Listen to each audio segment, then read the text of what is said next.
Sold your piano for $500, we need the money, my brother texted while I was in a board meeting discussing the acquisition of my tech company. I stared at the message, my hands trembling as I realized he just sold my grandmother's 1925 Steinway Model D concert grand for less than the cost of its monthly insurance premium. The question racing through my mind wasn't why he'd done it, but whether the buyer had any idea they just purchased one of 12 pianos in existence worth $2.8 million. The conference room at Morgan Stanley fell away as I processed what Marcus had done. 20 executives waited for my response to their $400 million offer for my software company.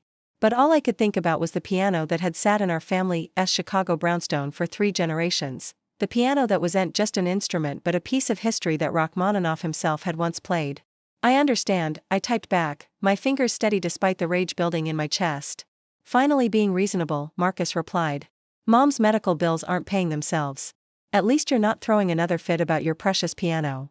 I excused myself from the meeting, telling them I needed a moment for a family emergency. In the hallway, I called James Chen, my attorney and closest friend since law school. The piano, was all I said. Which piano?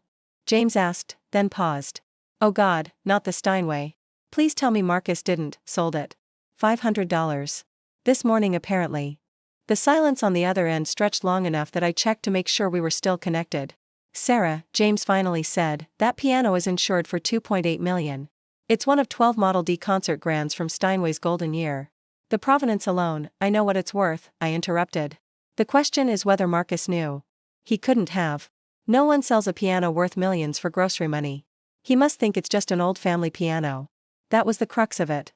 Marcus, my older brother who'd been managing our mother's affairs since her dementia diagnosis, had never bothered to learn about our family's assets. To him, I was just his oversensitive little sister who wasted her MIT education playing with computers instead of getting a real job, like his position as a middle manager at a logistics company. He had no idea that the computer playing had built a company worth hundreds of millions. No idea that I'd been secretly covering Mom's care costs for 3 years. No idea that the piano he just given away was worth more than he make in several lifetimes. My phone rang. Unknown number, Chicago area code. Hello? Ms. Mitchell? The voice was elderly, refined, careful. My name is Arthur Goldberg. I believe I just purchased a piano from your brother. A Steinway Grand? My pulse quickened. Yes, Mr. Goldberg. I just learned about the sale. I see. Ms. Mitchell, I'm a retired music professor and amateur piano collector. I answered your brother's Craigslist ad expecting to find perhaps a decent practice instrument for my students. But what I found? He paused. May I speak frankly? Please do. I believe your brother has sold me something far more valuable than he realizes. The serial number, the craftsmanship, the ivory keys, this appears to be a 1925 Model D. I've only seen 2 others in my 40 years of collecting. I paid $500 for what I suspect is worth significantly more. I sank into a chair in the empty conference room nearby. Here was my test. Arthur Goldberg had done nothing wrong. He'd answered an ad, paid the asking price, and was now calling me out of conscience rather than legal obligation. Mr. Goldberg, I said carefully, you're correct. That piano is one of 12 manufactured in 1925 during what collectors call Steinway's golden year. Sergei Rachmaninoff played a private concert on it in 1936 at my great-grandmother's salon. It's been in our family for 90 years. Good Lord. His voice shook. And your brother sold it for $500? My brother doesn't know what it's worth. He's never asked, never cared. To him, it's just an old piano taking up space. Ms. Mitchell, I cannot in good conscience keep this instrument. Not for $500. That would be theft. You paid what was asked. Legally, it's yours. Legal and right are not always the same thing. He paused. What would you like me to do? I thought about it. Part of me wanted to immediately reclaim the piano, to punish Marcus for his carelessness with our family's treasures. But another part, the exhausted part that had spent years watching him dismiss everything I valued, had a different idea. Mr. Goldberg, are you familiar with the Chicago Youth Symphony? Of course. Wonderful program. I donated to their scholarship fund for years before I retired. What if we made a deal? Keep the piano for now. Use it to teach, to share its music with students who could never otherwise play an instrument of that caliber. In exchange, I'll have my attorney draw up papers officially selling it to you for $1 with the condition that when you're done with it, whether that's next year or in 20 years, it goes to the Youth Symphony as a permanent teaching instrument. Silence. Then, you would do that? This piano is worth millions. Money I don't need. But imagine the students who could learn on an instrument that Rachmaninoff touched. Imagine the music that could still come from those keys. That's worth more than any auction price. Your brother will be furious when he learns the truth. My brother will learn a valuable lesson about paying attention to what he's selling. And about dismissing things, and people, without understanding their value. We arranged for James to handle the paperwork. Arthur Goldberg would become the official owner of the Steinway for $1, with a binding agreement about its eventual donation. The piano would stay in Chicago, stay making music, stay touching lives. I returned to the boardroom where the Morgan Stanley team waited patiently. My apologies, I said, taking my seat. Family emergency resolved. Now, about that valuation. 3 hours later, I walked out having negotiated the sale price up to $470 million. Not bad for someone who wasted her education playing with computers. I didn't call Marcus. Not yet. Let him think he'd solved the family's financial problems with his clever $500 sale. Let him continue believing he was the responsible one, the practical one, the one who made the hard decisions while his flighty sister lived in her tech bubble. The next morning, I flew to Chicago. Mom's nursing home was elegant but expensive, $15,000 a month for specialized dementia care. I'd been paying it quietly through a trust for 3 years, letting Marcus believe Medicare and her savings were covering it. Sarah. Mom's face lit up when I entered her room, one of her increasingly rare moments of recognition. Did you come to play for me? My heart clenched. In her mind, I was still 12, still spending hours at the Steinway under her patient instruction. Not today, Mom. Just visiting. You should practice more, she said, slipping back into the fog. That piano won't play itself. It's special, you know. Mother told me Rachmaninoff himself blessed those keys. I held her hand, wondering if Marcus had even told her he'd sold it. Probably not. In his mind, she was too far gone to notice or care. After Mom fell asleep, I met Marcus at a coffee shop near the old brownstone. He strutted in wearing an ill-fitting suit, phone pressed to his ear, loudly discussing urgent business matters that sounded like he was trying to impress anyone listening. Make it quick, he said, sliding into the booth. I've got a meeting with potential investors. For what? My new consulting firm. Finally taking my expertise independent. Which reminds me, I could use a loan. Maybe $50K to get started? I know your little computer thing is doing okay. My little computer thing. Right. About the piano, I said instead. He waved dismissively. Already sold. Got decent money for it too. $500 cash. That'll cover Mom's meds for 2 months. Marcus, do you know what that piano was? Old. Taking up space. Needed tuning. What's your point? I pulled out my phone and showed him a recent Sotheby's auction listing. 1925 Steinway Model D, sold for $2.4 million. That was number 7 of 12 manufactured. Ours was number 3. Better condition. Better provenance. Rachmaninoff played it. His coffee cup stopped halfway to his mouth.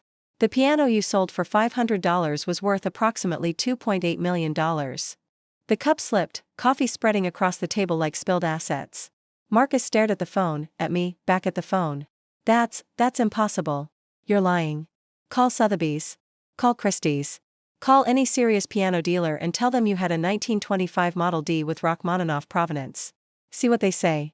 His face cycled through denial, rage, and finally settled on his default, blaming me. Why didn't you tell me? If you knew it was valuable. I've tried to tell you about our family's assets for years. You always said I was being dramatic. Sentimental. Impractical. Remember last Christmas when I offered to inventory everything? You said, and I quote, "Stop living in the past, Sarah.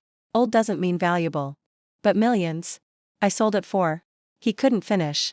$500. To a retired music teacher who, by the way, called me immediately because he recognized its value. He's donating it to the Chicago Youth Symphony. At least it'll be used for something worthwhile. We can get it back. Void the sale. I didn't know, the sale is legal. You had every right to sell it. Just like you had every opportunity to learn what you were selling. But Mom's medical bills, the house expenses, we need that money. I pulled out another document.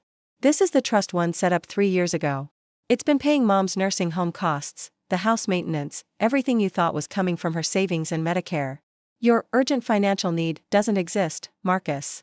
You sold a priceless family heirloom for pocket change because you couldn't be bothered to ask questions. He stared at the trust documents, seeing my name, seeing the amounts, seeing the truth he'd been too arrogant to notice. You've been paying for everything?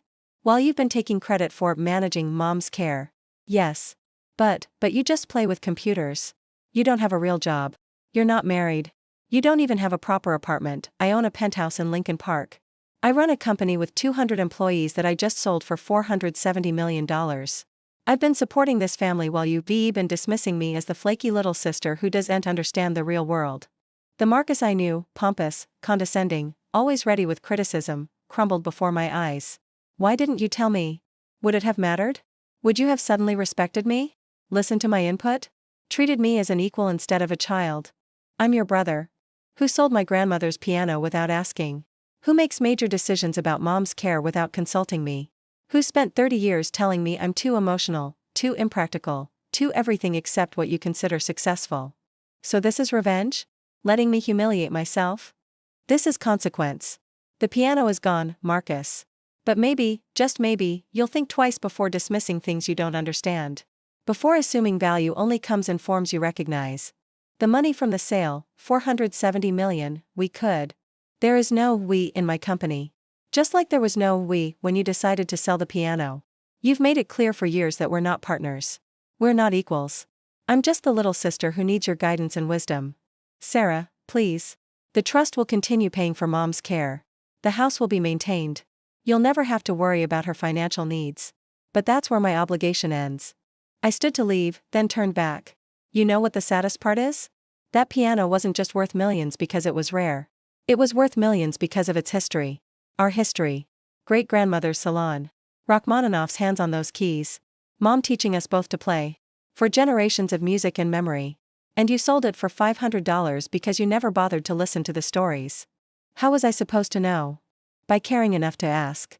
I left him there, surrounded by spilled coffee and shattered assumptions. Outside, Chicago's skyline stretched before me, the city where I learned to play on a piano worth millions but valued for so much more. Arthur Goldberg called that evening. I've been playing your piano all day. It's magnificent. The action, the tone, it's like touching history. Take care of it, I said. And when students play it, tell them its story. Tell them about the little girl who learned her first scales on those keys, whose brother thought it was just old furniture, who chose music over money. Every student will know, he promised. This instrument will inspire generations. That was what Marcus would never understand. The piano's value wasn't in its price tag but in its purpose. Just like my value wasn't in fitting his definition of success but in building something meaningful on my own terms. $500 for a $2.8 million piano. But the lesson Marcus learned? That was priceless.